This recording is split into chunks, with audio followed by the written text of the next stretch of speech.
اس کا جو منشور ہے وہ زیادہ تر جو فوکس ہے وہ مظاہروں پر ہے۔ ابھی تو پچھلے جب سے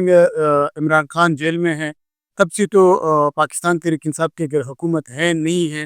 پارٹی سطح پر یہ ان کی پہلی پریورٹی یہ ہے کہ عمران خان کو کسی بھی طریقے سے جیل سے باہر نکالے۔ باقی رہی بات کام کی یا یوتھ کے لیے یا عوام کے لیے یا اس کے لیے، وہ سب کچھ عوام کے سامنے ہے۔ ابھی آپ خیبر پختونخوا کو دیکھیں کہ پچھلے کئی دنوں سے وزیر اعلیٰ منتخب ہوا ہے، لیکن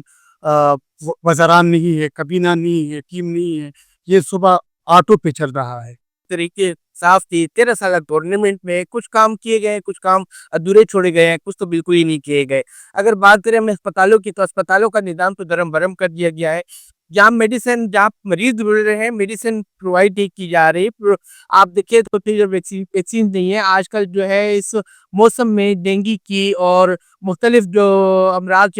جیسے چکن گونیا وغیرہ ہے، اس کے جو مریض جو ہے رول رہے ہیں، اسپتالوں کی چکر کاٹ رہے ہیں، وہاں پہ بیڈز تک نہیں ہے ان کے لیے۔ ابھی حال ہی میں ایک مریض جو ہے، ایک حافظہ قرآن بچی جو ہے رات کو بخار کی وجہ سے اسپتال لائی گئی اور اس کو جو ہے انجیکشن لگایا گیا، پھر اس کو 3-4 ڈرپس لگائی گئی جس سے اس کی موت واقع ہو گئی۔ اس کے گھر والوں، اس کے خاندان پر کیا گزری ہوگی یہ تو وہی بہتر بتا سکتے ہیں۔ لیکن اگر بات کی جائے کارکردگی کی تو آپ روڈوں کا حال دیکھ لیں، آپ جس روڈ سے گزرے وہاں پر کوئی نہ کوئی کھڈے موجود ہے، وہاں پہ آپ دیکھ سکتے ہیں کہ ان روڈوں کا کیا حال ہے۔ یہاں پر نظام پورے کا پورا دھرم بدھرم ہے۔ آپ دیکھ سکتے ہیں یہ لوگ آواز کے لیے، اپنی پارٹیز کے لیے آواز اٹھانے کے لیے روڈوں پہ تو نکل آتے ہیں، لیکن عوام کو تکلیف دینے کے لیے یہ نہیں سوچتے کہ عوام کو کتنی تکلیف کا سامنا کرنا پڑتا ہے۔ روڈ بند کر دیے جاتے ہیں، جو مریض ہیں وہ رول جاتے ہیں روڈوں پر۔ اسکول کے بچوں کی چھٹی کا ٹائم ہوتا ہے تو ان لوگوں کے جو ہے کھونے کا ٹائم ہوتا ہے، وہاں کے والدین جو انتظار کر رہے ہوتے ہیں بچوں کا گھر میں،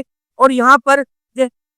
روڈ بند کر دیے جاتے ہیں ان گرنے کی وجہ سے۔ اگر آپ کی دیکھیں مہنگائی کی بات دیکھیں، چینی کس ریٹ پہ تک پہنچ چکی ہے۔ آج جو ہے آٹا غریب کے گھر تک نہیں پہنچ سکتا۔ روٹی جو ہے جو یہاں پر خیبر پختونخوا میں 10 سے 20 روپے کی ملتی تھی، آج وہی روٹی ہم لوگ چھوٹی سب سے کم وزن میں 30 روپے کی خرید رہے ہیں۔ دیکھیں یہ ظاہر ہے کہ اگر آپ ان کے روزگار سے حوالے سے بات کریں یا امن انتظام کے حوالے سے بات کریں تو یہ وہی نوجوان ہیں جو اپنے روزگار کے حوالے سے انہی دھرنوں کا حصہ بنتے ہیں اور پھر انہی کو جیل میں جانا پڑتا ہے، اور پھر یہی قیادت جو ہے پیچھے سے غائب ہو جاتی ہے اور ان کا پوچھتے تک نہیں آتی۔ تو اگر دیکھا جائے تو میں سمجھتا ہوں 13 سالوں میں خاص کارکردگی خیبر پختونخوا ابھی تک تو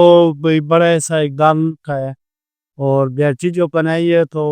روز معمول کے مطابق رش بہت زیادہ ہوتی ہے لوگوں کو، مطلب وہ روٹ نہیں ہے جو 4 فیصد لوگوں کے ہے، اس میں کچھ روٹ صحیح ہو رہے ہیں اور کچھ جو ہے وہ نہیں ہو رہا، لیکن زیادہ تر عوام پریشان نہیں، کیا کرے، کرائے بھی زیادہ کر لیے، رش بھی زیادہ ہوتے ہیں، مریض بھی زیادہ ہوتے ہیں، اس کے لیے کوئی آگے اقدامات نہیں اٹھائے، ابھی تک تو کچھ نہیں کیے۔ جو سننے میں آ رہا ہے بس آج دھرنا ہے، آج مظاہرے ہے، آج یہ آج وہ ہے، بس، اور مہنگائی دن بدن بڑھتی جا رہی۔ اب مجھے ایسا لگتا ہے کہ تحریک انصاف کی حکومت یہاں پر تیسری مرتبہ بنی، اور یہ شاید خیبر پختونخوا کی سیاسی تاریخ کا ایک سب سے منفرد انوکھا واقعہ ہے، اس لیے کہ کبھی بھی یہاں پر کسی سیاسی جماعت کو ایک سے دوسری مرتبہ موقع نہیں ملا، لیکن تحریک انصاف وہ واحد پارٹی ہے جس کو 3 مرتبہ یہاں پر لوگوں نے موقع دیا ہے، اقتدار تک ان کو پہنچایا، لیکن اس کے باوجود میں سمجھتا ہوں کہ ان کی کارکردگی کم سے کم اس لحاظ سے اتنی اطمینان بخش نہیں ہے کہ اس کو کہا جا سکے کہ انہوں نے بہت بڑے یہاں پر میگا پروجیکٹس کیے ہیں۔ میرے خیال سے سوائے اس BRT کے ہمیں کوئی ایسا بڑا پروجیکٹ نظر نہیں آتا، یا آپ دیکھیں تو ہمیں ایک جو یہ اس کا ہیلتھ کے معاملے میں ان کا ایک صحت کارڈ کا جو سلسلہ ہے، یہ ایک بڑی اچیومنٹ ہے۔ اس کے علاوہ دوسری تیسری چیز کو اگر آپ ذہن میں لانا چاہیں تو بڑی مشکل سے آپ کو کوئی چیز ذہن میں آتی ہے۔ اصل مسئلہ یہ ہے کہ سب سے بڑا اس خیبر پختونخوا کے لوگوں کی بدقسمتی ہے کہ ایک تو یہاں پر اس صوبے میں ان کو وہ حکمران ملے ہیں جنہوں نے اس صوبے کا نہیں سوچا اور صرف ایک مخصوص ایجنڈے کے اوپر وہ کام کر رہے ہیں۔ صوبے میں 8 اکتوبر کو سابق وزیر اعلیٰ علی بن گنڈاپور نے استعفیٰ دیا، اس کے ساتھ ہی کابینہ ڈسالو ہوئی، تب سے لے کے اب تک کوئی نئی کابینہ نہیں بنی ہے۔ یعنی آپ اسے اندازہ کریں کہ جو بیوروکریسی ہے اس کو کتنی مشکلات ہیں، جو مختلف امور ہے اداروں کے وہ کتنی مشکل سے چلائے جا رہے ہیں، اس لیے کہ کابینہ نہیں ہے، وزراء نہیں ہے، قلمدان نہیں سونپے تھے۔ تو میں سمجھتا ہوں یہ اس سے زیادہ غیر سنجیدگی کا عالم کیا ہوگا کہ اس صوبے میں پچھلے 2 ہفتوں سے نہ کوئی کابینہ ہے اور نہ کوئی عملی حکومت